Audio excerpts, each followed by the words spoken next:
Daily. Taste the Daily.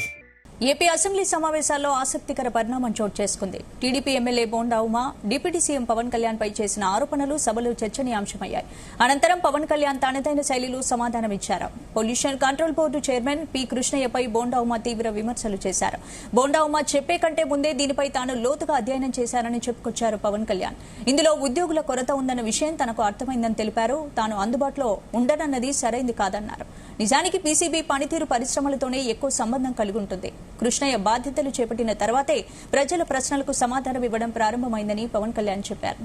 కాలుష్య నియంత్రణ అనేది కేవలం పరిశ్రమల బాధ్యత కాదు, ప్రజలు అధికారులు కూడా ఈ బాధ్యతను పంచుకోవాలని సూచించారు పవన్ కళ్యాణ్. ఆయన సరిదిద్దుకోవాలో ఏంటో నాకు తెలియదు, కానీ ఒక మాట అయితే చెప్పదలుచుకున్నాను. ఇది అందుబాటులో ఉండరు, ఇవన్నీ తప్పు. రాగానే మనకి చైర్మన్ గారికి కూడా చెప్పాను, first pollution control board open చేయమని. అదొక వాస్తవం ఏంటంటే పొల్యూషన్ కంట్రోల్ బోర్డు సామాన్య మనిషికి సంబంధం, ఓన్లీ ఇండస్ట్రియల్ కనెక్టెడ్ అనుకుంటారు.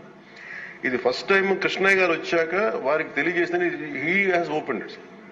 ఎవరైనా సరే ఎనీ ఆఫీస్కి వెళ్ళిపోయి మీరు పొల్యూషన్ కంట్రోల్ బోర్డు ఆఫీస్కి వెళ్తే మీకు అది ఓపెన్గా ఉంటుంది. దానికి నేను బాధ్యత తీసుకున్న తర్వాత మొట్టమొదటి చేసిన అధ్యక్ష. కాబట్టి దీని మీద అవగాహన కల్పించాలి. అసలు వెళ్తే కొంత సమాధానం, ఎందుకంటే first of all there is extensive employment shortage ఉంది, దానికి అదొక మేజర్ సమస్య. అలాగే వారు లేవనెత్తింది ఇంకొకటి రామ్కి సంస్థ మీద, వారికి షోకాస్ నోటీస్ ఇష్యూ చేయడం జరిగింది, యాక్షన్ తీసుకోవడం జరిగింది. అలాగే చాలా వ్యర్థాలు వదిలేస్తున్నారు ఇవన్నీ. అంటే ఒక ప్రాబ్లం ఏముందంటే ఏదన్నా సరే స్ట్రిక్ట్ యాక్షన్ తీసుకోవాలి అంటే ఎన్ని ఇండస్ట్రీస్ మూతపడిపోతే మనకు తెలియదు అధ్యక్ష. ఇప్పుడు మీకు ఇందాక నేను ఎందుకు ప్రస్తావించానంటే ఉదాహరణకి ఫ్లెక్సీస్.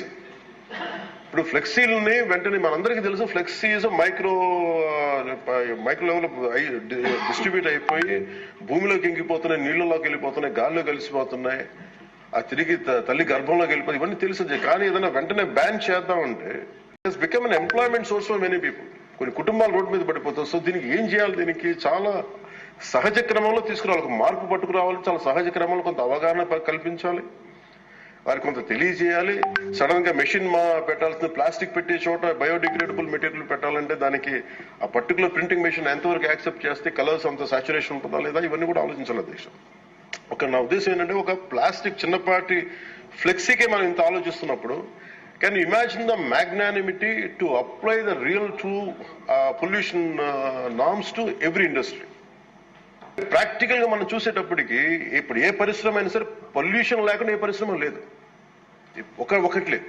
కాబట్టి ఏమవుతుంది, అప్లై చేయాలి ఒక రూల్. అంటే ఇది గౌరవ ముఖ్యమంత్రి గారు కూడా మీకు రెగ్యులేటరీ బాడీగా ఉండాలి తప్ప మీరు ఎన్ఫోర్స్మెంట్ బాడీగా నిజంగా పొల్యూషన్ కంట్రోల్ బోర్డు ఉంటే అది ఏ రకమైన ఒక అస్తిత్వానికి దారి ఒక స్థిమితం లేకుండా ఎలా వెళ్ళిపోతుందని ఒక భయం ఉంది అందరికి, ఇంక్లూడింగ్ గౌరవ ముఖ్యమంత్రి గారికి కూడా ఉంది. ఇది వారి దృష్టికి నేను ప్రత్యేకంగా తెలియజేశాను. సో అది ఒక నామ్లో అదొక పరిగణలోకి తీసుకున్నాం అధ్యక్ష. అలాగే వీఆర్ వెరీ కమిటెడ్ ఫర్ ఎందుకు ఒక రోజు ప్రత్యేకించి దీని మీద మీరు చర్చ పెట్టాలి. ఎందుకన్నానంటే ఇలాంటి గౌరవ సభ్యులు లేవనెత్తింది ఒక దాన్ని ఖచ్చితంగా పరిశీలించాల్సిన అంశం. కానీ మీరు intention should be Nobel and pure. మీరు ఇంటెన్షన్ డోంట్ టార్గెట్ ఓన్లీ ఈ అయోధ్య రామ్కి. ఏముందంటే ఒక పరిశ్రమ చేస్తే మళ్ళీ గత ప్రభుత్వంలో అయిపోతుంది. ముఖ్యమంత్రి గారి ఇంటెన్షన్ కూడా అది కాదు. ఈ వేరే పార్టీల నుంచి రూలింగ్ పార్టీలోకి వచ్చారు, వీళ్ళందరినీ తీసుకున్నప్పుడు కంటిన్యూ